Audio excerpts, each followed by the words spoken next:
riding at night is a pain in the ass. It's like being locked inside a 1980s video game.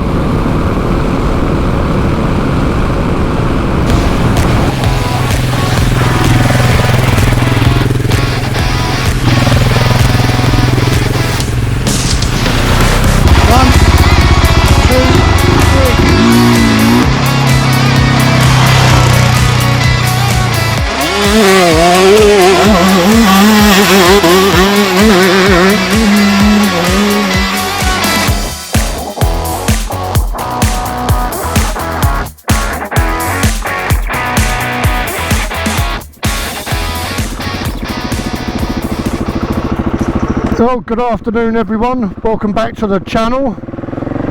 Today we're out on another test ride, and while we're out on another test ride, well, I'll tell you the story.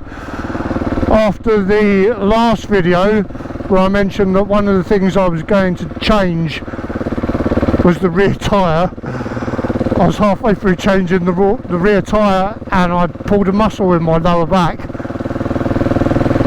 So for the past sort of 6 days since then, I've been kind of hobbling around the house wearing heat packs and taking way more ibuprofen than you should safely take.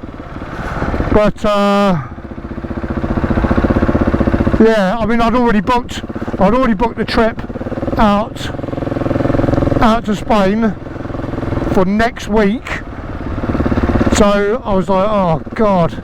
First of all, I thought that something had happened in my lumbar spine, but then I stopped panicking, sat down and had to think about it, and I realised the pull, and I actually felt the muscle pull, was low on the right side, away from the spine, in the muscles down there. So I stopped flapping, got some ice packs on it, and rested. Took care of it as best as I could. That was 6 days ago. I still feel a little dull sort of reminder that something isn't 100% down there on the right hand side, but in actual fact it's not feeling too bad. That's not what worries me. Anyone can ride along on a bike like this. Probably you've got half your spine hanging out, you could still manage it. The question would be, what happens if you fall off, or what happens if you have to bend over and pick the bike up? Something that requires, you know, some strength. The balance isn't too bad. Yeah, but something that requires some sort of explosive strength, like lifting a bike from the ground. Could I do that? I don't know, is the answer.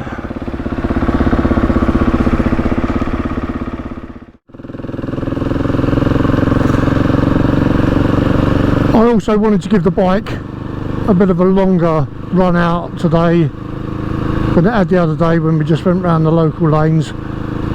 It did alright, but you know, if a problem's gonna surface, usually within the first sort of 100 miles, isn't it?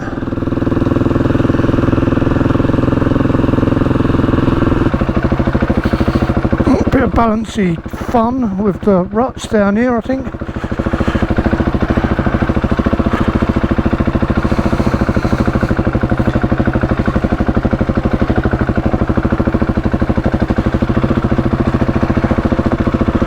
Always a joy.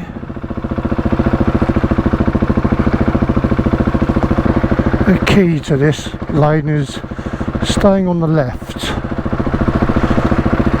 and just taking it easy. In the wet, this is a bloody quagmire.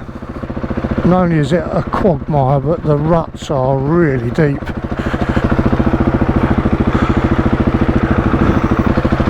So yeah, you just have to take it slow and plod along.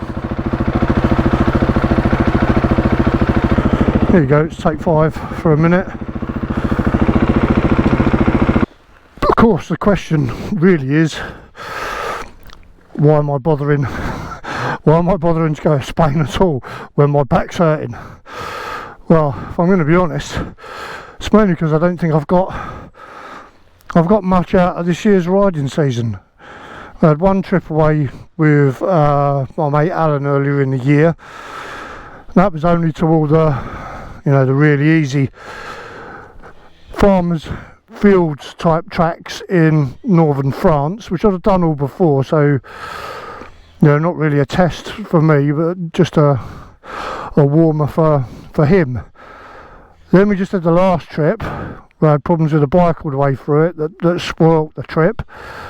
And even on that, there was only, I think, one lane, that was really tested, and the rest of it was just, like this, big, open fields, double track. Not that I want it super hard, but, a nice challenge every now and again just keeps you focused, doesn't it? It keeps you interested. So I guess I'm really going back out because I just don't think I've got anything out of this season, and I don't want to go into the winter because that's like enforced rest, isn't it? November, December, January, February are virtually no or very, very limited riding. So I want to try and achieve something this year. So that's why. Otherwise, I'll be calling it quits. As far as tyres go, I've got a tracker on the front, and I've got a Motors Enduro for the rear.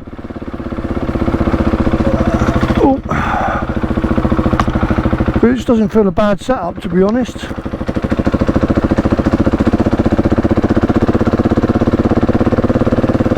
I think the desert would have been too sort of dry a tyre, particularly for the ride back up through France, because that could be quite muddy towards the end of October when I'll be going up that way.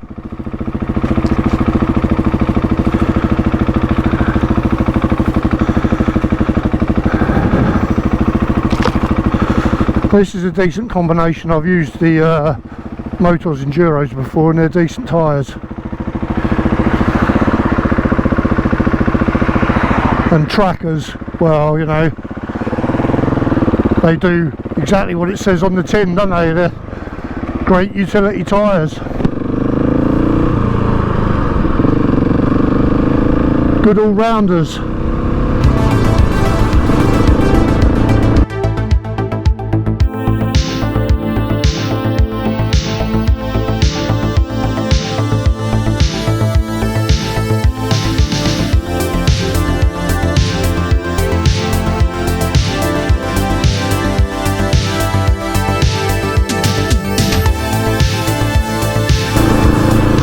Yeah, so those are pretty much the reasons why I'm going. A feeling of unfulfillment, general unfulfillment that's hanging over me at the moment.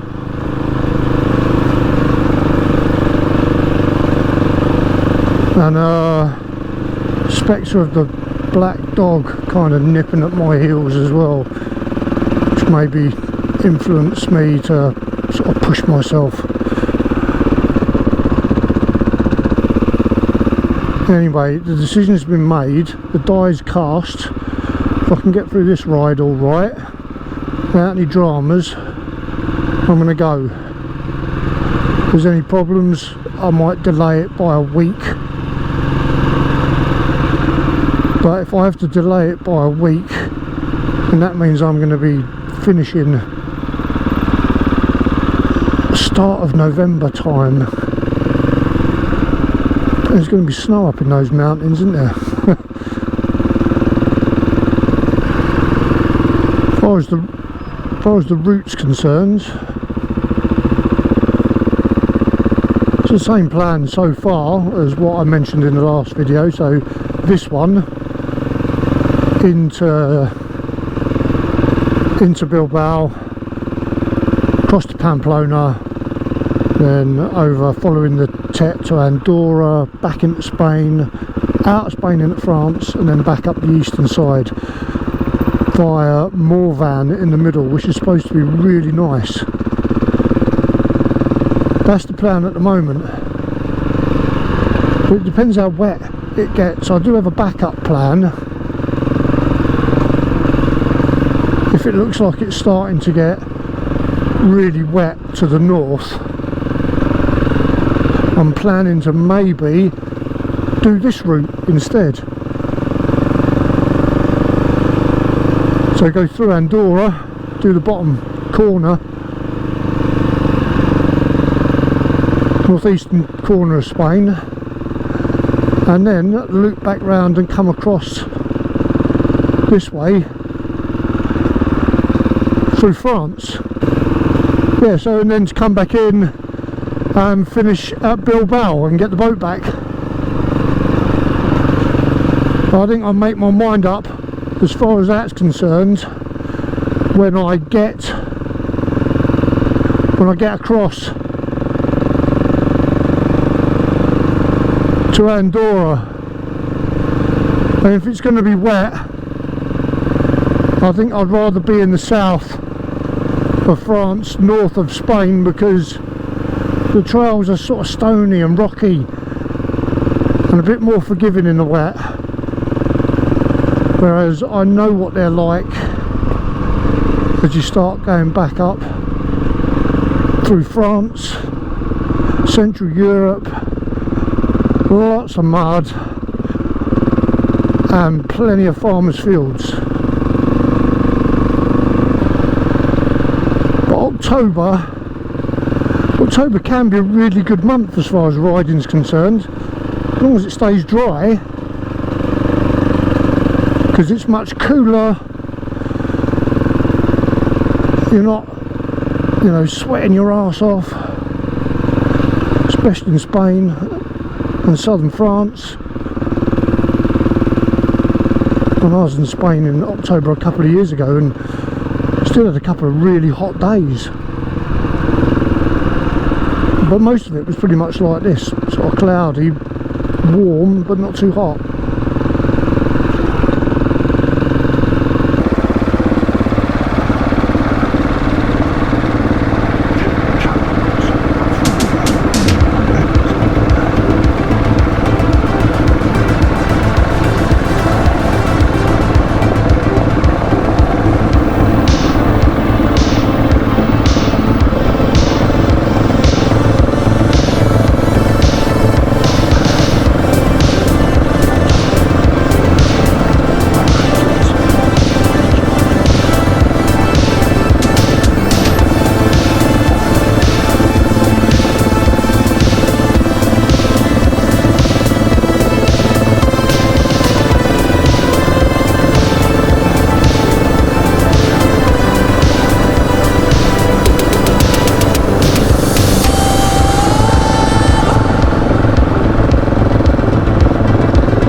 Used to be a proper quagmire along here, all been graded now.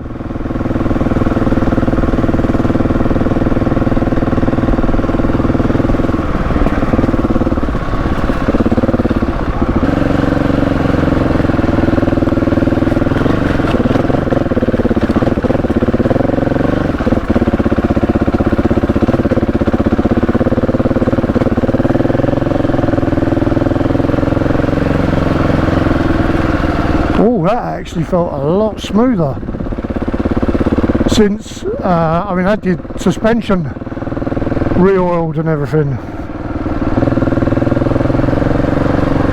and that did feel quite smooth, or smoother at any rate.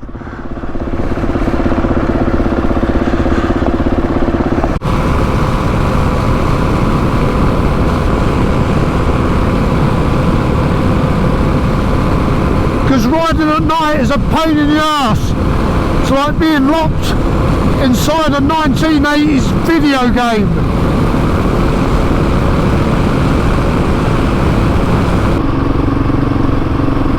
Right, well, as you can see, I decided to go for it. So just coming into Pompey now,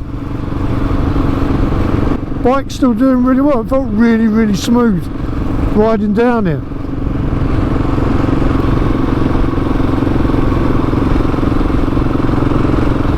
So that's another less thing to worry about for the time being. Who knows?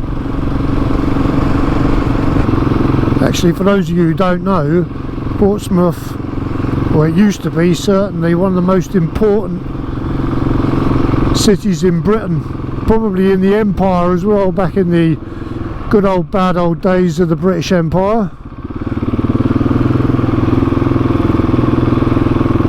Huge maritime history.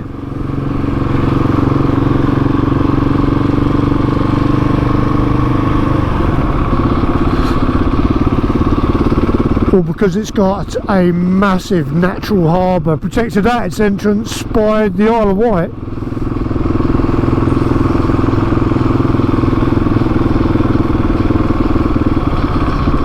Right, where are we going? There we go, ferries and cruise. That'll be that way then.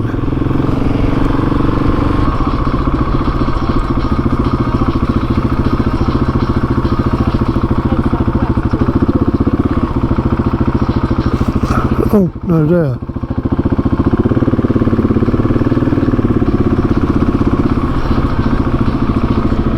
My stereo's been deafening me for the past half an hour. Let's deal with these punters. So when we came over a couple of years ago, there were 4 of us in one of these, and I can remember it being really small. Actually, when you're on your own, they're a fair size, and like, what more could you ask for? I'm actually quite pleased. Looking forward to the trip. Haven't had any problems yet, none whatsoever. Bike's fine, I'm fine. Long may that continue. I'm going to settle in now. Maybe get something, grab a quick bite to eat, and I'll have a look at doing a bit of editing, then I get an early night. But yeah, we're on the way. 3 weeks. Should be a good trip.